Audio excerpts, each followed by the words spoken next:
Hello everyone and welcome to Sinful Gaming. I hope you're all doing well, I hope you're all staying safe, and most of all, I hope you're all fighting that war against the grey. Today's video, we're going to talk just a little brief bit about Warhammer 40k because I am finally going to go to an event. I know I've put up videos before saying I was going to go to some 40k events and all of that and try and get to my first tournament, but unfortunately the past couple of months have been filled with sickness and illness and generally not feeling great. So I've not been able to get to the events I'd planned to get to. With all of that said, that's all going to change because I should be going to my first 40k event. It's just going to be a one-day event. It's meant for beginners, so this is going to be really fun. I mean, I'm by no means a novice in playing Warhammer or in playing tabletop games, obviously, with the channel, but I definitely haven't experienced a 40k in a tournament scene, so I'd really like to go get an idea of what it's for, and see if it's for me. Most likely it will be. I do enjoy playing the odd competitive game, and I enjoy learning and playing new systems and learning and seeing how to play new things. And so I've had to come up with a 2,000 point army. I don't really have enough of many of my armies. Eldar is going to have to be the army that I end up taking, my Eldari. I'm painting them up as Craftworld Ulthway. I've got an absolute hodgepodge of an army list which I'll share with everyone, and we can all look through and have some laughs at how terrible I'm probably going to do with it. But another thing is, we're going to try and paint up that army in about 2 weeks. 2,000 points of Eldar in 2 weeks. Should be a ton of fun. I'll share the list with everyone, and we'll be doing hobby hangouts most nights to try and get this stuff painted up and get it on the table. And yeah, should be an interesting couple of weeks trying to get this done. So hobby hangouts, once this is up, will be pretty much consistently Eldar, and by the time this video goes up, it should probably be about a week until the tournament. So I'll be in full panic mode at that time, I assume. I have got some stuff done from the list, but there is definitely some stuff that needs to get done.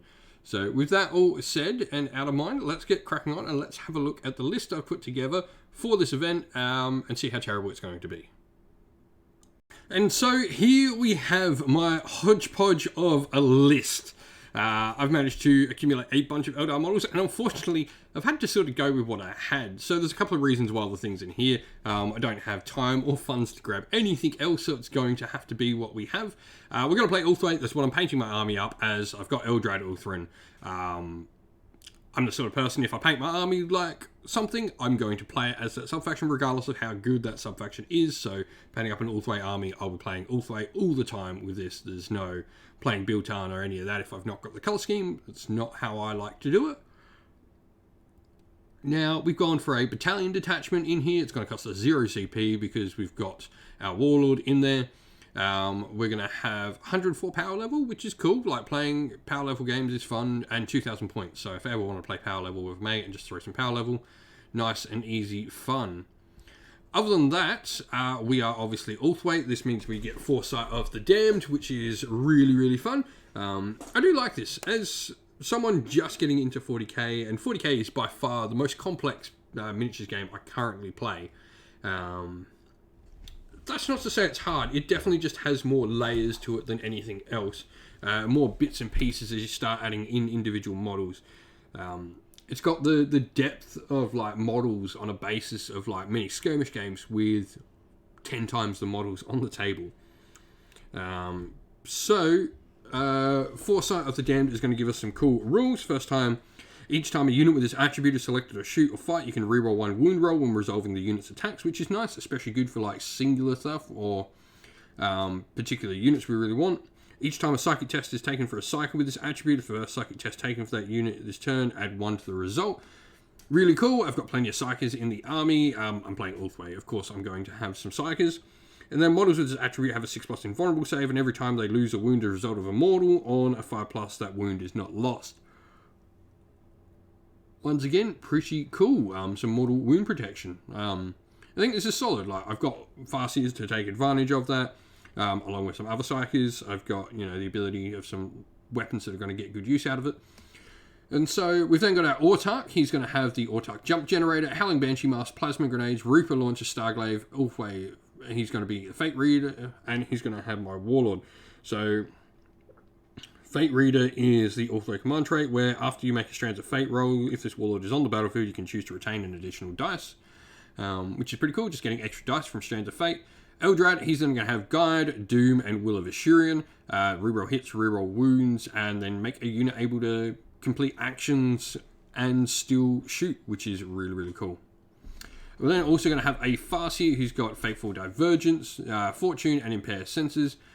Impair Senses is pretty cool. This Impair Senses is going to allow me to pick one of the units. Where are we? Impair Senses.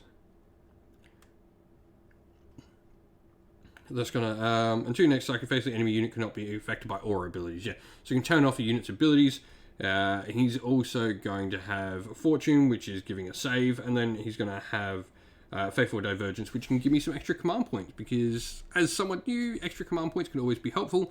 He's also got out the Ghost Helm of Al-Shanzar, which is going to be our relic. This effectively allows him to cast an extra psychic power, which means he'll be doing 3 just like Eldrad, so we've got 2 3-cast psychers. For troops, this is where I do not have any models. So 10 Guardian Defenders, that's it, and 2 units of 5 Rangers. That's all I have for troops. It's the bare minimum I need, because I have a lot of Dire Avengers, and they were troops, and now they're elites in the current book. So you can see elites, there's 2 units of Dire Avengers in there. Both of them are going to have Shredding Fire. I think that's just an awesome command trait. Autarch power, not command trait, wrong game. We've then got a Warlock who doesn't take up a Force Org because we've got the Farseer, which is really cool. And so we've then got a Wraithlord as well with a Flamer, Shuriken Catapult, and the Ghost Glaive. I really like the Ghost Glaive. It's pretty cool. He can do Sweeping Blow, really good at taking out Marines. And then he's also got his Wraithbone Fists and the Ghost Glaive Crushing Strike as well. Fast Attack, Shroud Runners, as they are. I picked up the Eldritch Omens box set, so that's how I've got the Shroud Runners, the second unit of Rangers, because the other ones I've got are Metal Rangers, and then also the Autarch all come out of that box, so we'll build them up. Then got a unit of 2 Vipers, which is one's going to have a Scatter Laser, one's going to have a Star Cannon, both with the Shuriken Catapults underneath.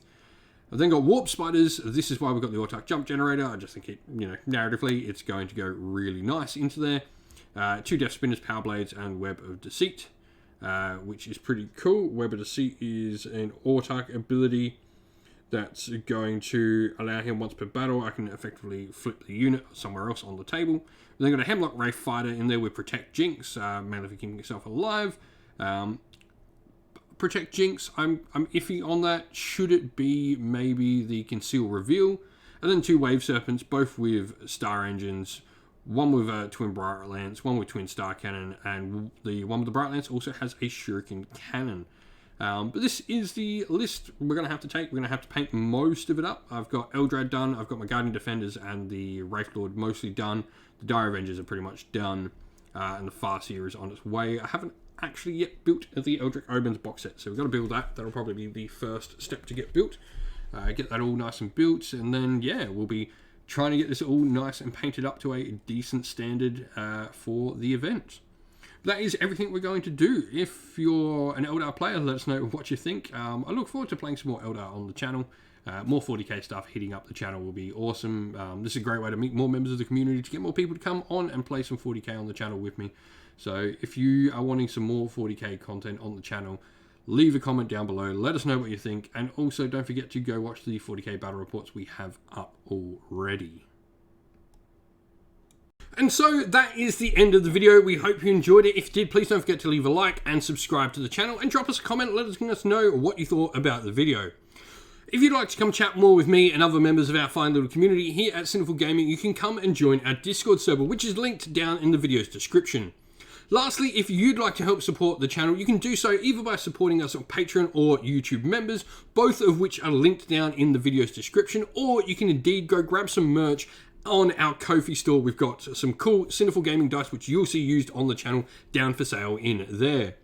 Lastly, as a special thanks to everyone who supports on Patreon and YouTube members, we'd like to give you all a shout out on every video we do that you support. So a thank you to our Patreons, Christian Weir, James, Soren, Greenskins Gaming, AJC, Kenny Lowe, Alderin Shot First, Andrew Bowen, Nathan Fee, The Rising Ape, Q Dynamic, Agu, Anthony B, Anton Nielsen, JJ Austrian, Average Wargamer, Domir, Mark Harvey, James Cater, Dynet226, and Derek.